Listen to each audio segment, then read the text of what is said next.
Good afternoon. How are you doing, Christina? Good and you? I'm doing great. And thank you very much for joining me today virtually. I know we couldn't be here face to face together, but I am glad we were able to do this virtually. So, Christina, have you ever heard of number bonds before? Yeah. Yes? Do you know what, how would you explain a number bond to me? Um, Can you give me an example of what a number bond is? You wanna let's do this activity really quick with me. Are you ready for this activity? yeah. Okay, so I want you to close your eyes Mm-hmm. and imagine two squirrels at the park. Okay. Okay, and now imagine two more squirrels that came in and joined the other two squirrels. Mm-hmm. Okay. Now I want you to go ahead and open your eyes. We're gonna do this. All right, Christina. So now I want you to go ahead and open your eyes. Now let's use squares to represent our squirrels today. Okay. So in this first circle, how many squares were in the park? First, Two. two. All right. So in this first circle right here, we're gonna draw two squares representing the squirrels. And then how many more came to join? Two. Two more came to join. Perfect. So then how many squirrels were there in total at the park? Four. Four squirrels. Perfect. So now where would I draw that? The big circle. In the bigger circle. So that's the two paths coming together, correct? So we started with two squirrels and then two more came to join them. So now you have a total of how many squirrels in the park? Four. Four squirrels. Perfect. So now we could read this problem as two squirrels were in the park, two more came to join them, and now we have a total of four squirrels. Mm-hmm. Now let's look at this a different way. Now let's just say that we started off and then we flipped this around. So now we have a group of four squirrels.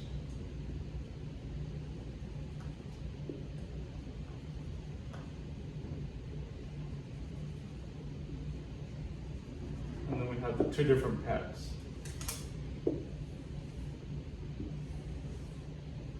Does this change our problem? No. No? Why? How do you know? Because there's still four squirrels. Okay. So would you say it just looks a little different because it's flipped the other way around? Mm-hmm. So how would you read this problem right here instead? Four squirrels in the park. Two were already there, and two joined.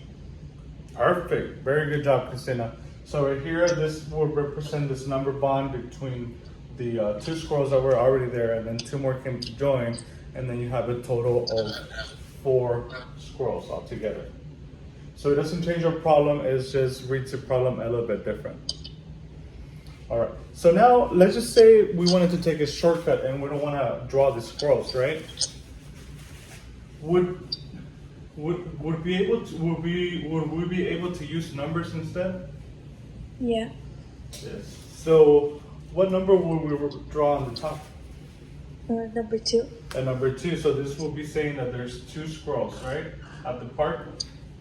And then remember our imaginary picture. How many more came to join? Two more. So two more came to join. And then what is the total of these two squirrels combined? Four. Okay, there's a total of four. Four squirrels in the park. So is this the same as this right here?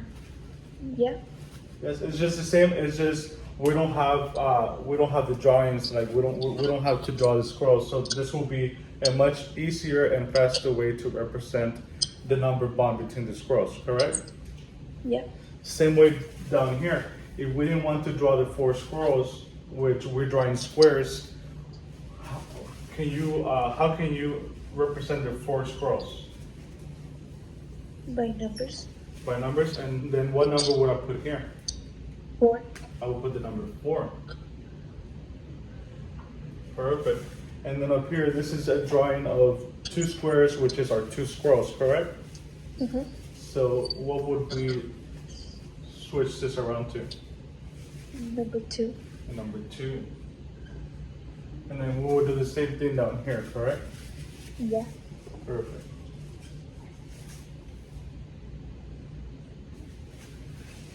All right. Now let's move on to another activity. So now we're going to move on to the next activity.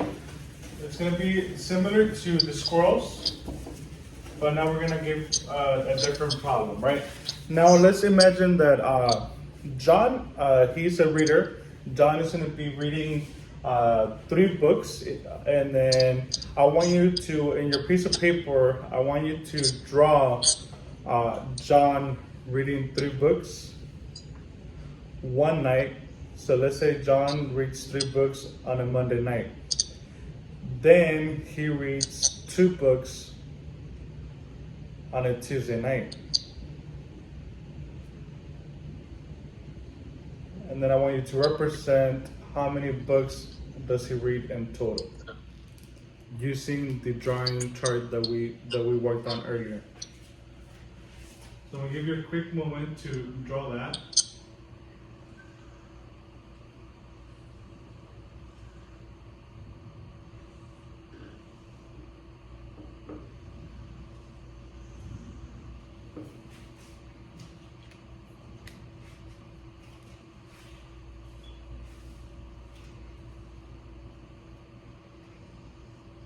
Okay, are you done, Christina?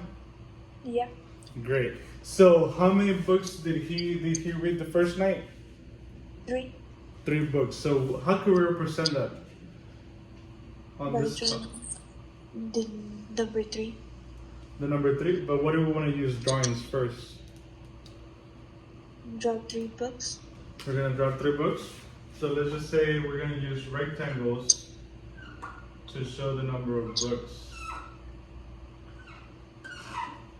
So this is showing that he read 3 books the first night.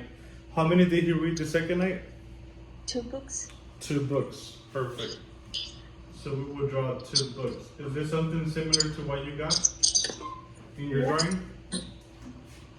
So then, after those 2 nights, what was the total number of books that John read? 5 books. 5 books. So how will you represent that? By drawing 5 books. So you will combine these 3 books with these 2 books into the bigger hoop. Yeah. And you will draw 5 books. So 1, 2, 3, 4, 5. Is this something similar to what you got in your drawing? Mm-hmm. Perfect.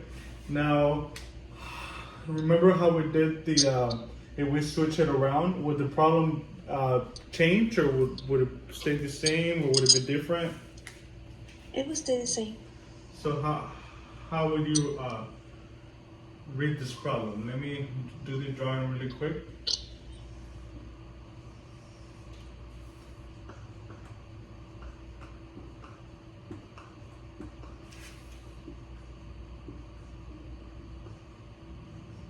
So how would you read this problem differently?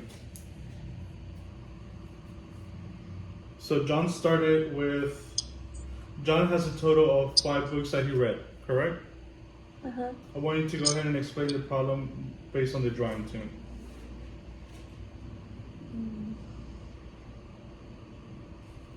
You want to do a quick recap on top? So on top it says that John read 3 books the first night, right? And then he read 2 more books the second night. So in the total of nights combined, John read a total of 5 books for 2 nights. And then now on the bottom here, how will you read that?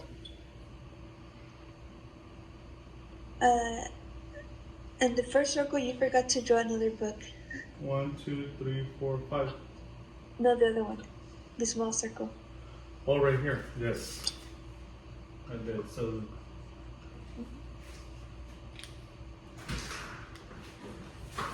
So now you're representing that John read 5 books for the 2 nights.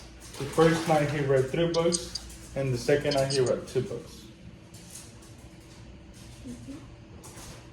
Perfect. So now let's look at this a different way.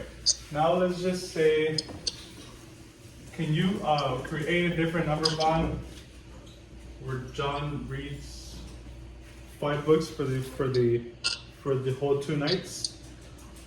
Can you create a different bond but with different numbers? Yeah, you could use the number 3.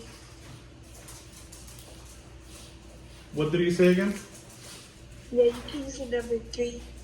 The number 3? Okay, but okay, I see what you're saying. So now, we could use a shortcut by saying the number 3. So he read 3 books the first night, correct? Yeah, And then how many books did he read the second night? 2. 2.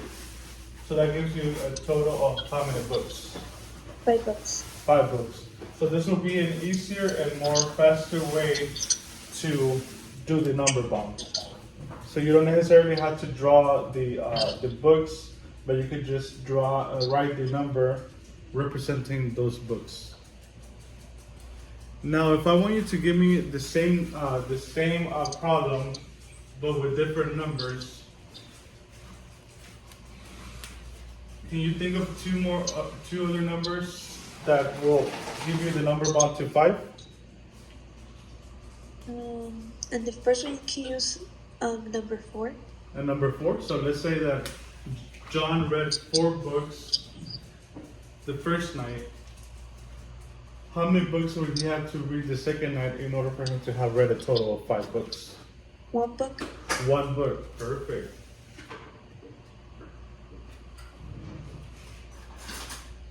Now, would that be the same as if I start out the problem with 5 books and then say that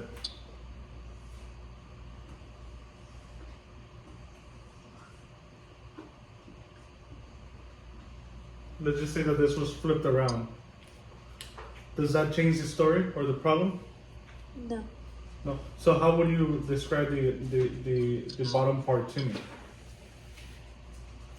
In total, John will read 5 books, and the first night he will read 4 books, and the second night he will read 1 book. Very great job, Christina. Awesome. So are you getting the relationship between these number bonds? Yeah. Perfect. So now let's just go off and work on another number bond, okay?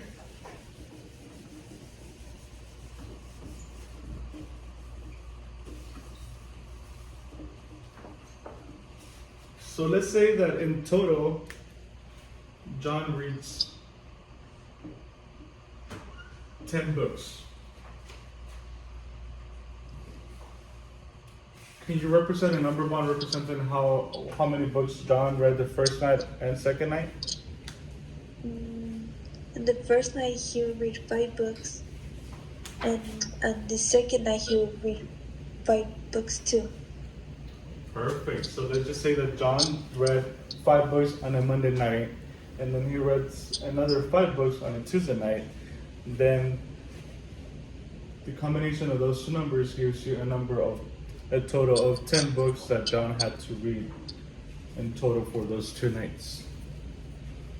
So then, how would the problem change if you flip those numbers around? So if you start out with 10 and then a group of two 5s.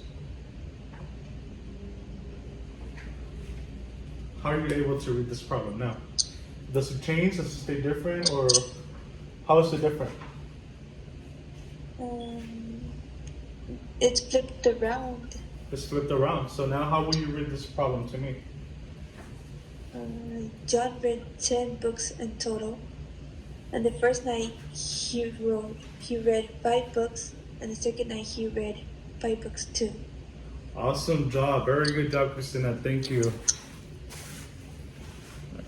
All right. Well, thank you very much, Christina, for joining me today. I hope you enjoyed the activities over number bonds. Do you have any questions for me today? No. No? All right. Well, thank you very much, and I hope I'll see you next time, okay? Okay. Thank you, Christina. Bye bye. Bye.